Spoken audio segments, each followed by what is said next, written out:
मित्रांनो, आपण जेव्हा आपण गाडी चालवतो आणि जर ट्रॅफिक होत असेल त्या ठिकाणी जर तुम्ही एका लेनमध्ये थांबला तर ते ट्रॅफिक ऑटोमॅटिक कमी व्हायला चालू होते. का तर समोरून येणाऱ्यांना जाण्यासाठी जागा होते आणि येणारे लोक लवकरात लवकर बाहेर निघतात. आणि जर समजा या गाडीसारखं जर तुम्ही समोर आल्याच्यानंतर समोरून येणाऱ्यांना ते ब्लॉक केलं जातं आणि ब्लॉक केल्याच्यानंतर अशी ट्रॅफिक होते.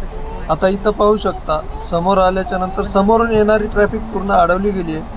हे भाऊ आहेत, यांच्या पुढं रिक्षा आणि यांच्या पुढे अजून एक गाडी आहे, पण त्या गाडीवाल्या भाऊंनी रिव्हर्स घेतली. का तर ते आता कदाचित कधीतरी चुकलेले असतील, त्याच्यामुळं त्यांना रिव्हर्स घ्यावी लागली गाडी आणि त्यांनी घेतली देखील. आपण या भाऊंना मात्र पुढं पाहू शकता व्हिडिओमध्ये की काय काय केलं. तर या गोष्टी टाळल्या पाहिजेत.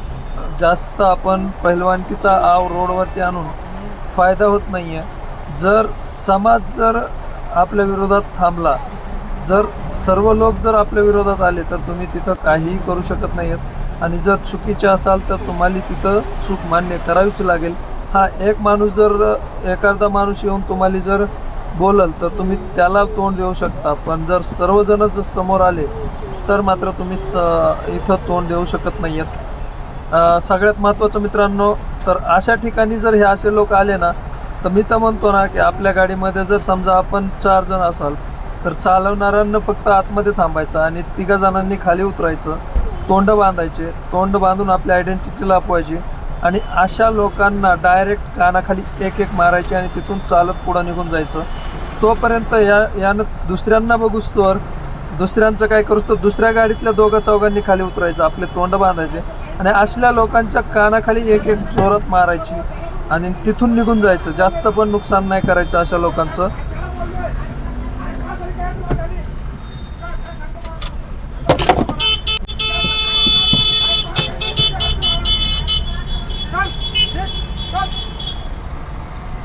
अशा लोकांना जोपर्यंत गाड्यांची लेन संपत नाही तोपर्यंत रिव्हर्स घ्यायला लावायची आणि पाठीमागं जायला सांगायचं सर्वांनीच, A to Z लोकांनी. आणि एका दिवशी असं केल्याशिवाय हे असे पुढे येणारे लोक कमी होणार नाहीत, हे नक्की.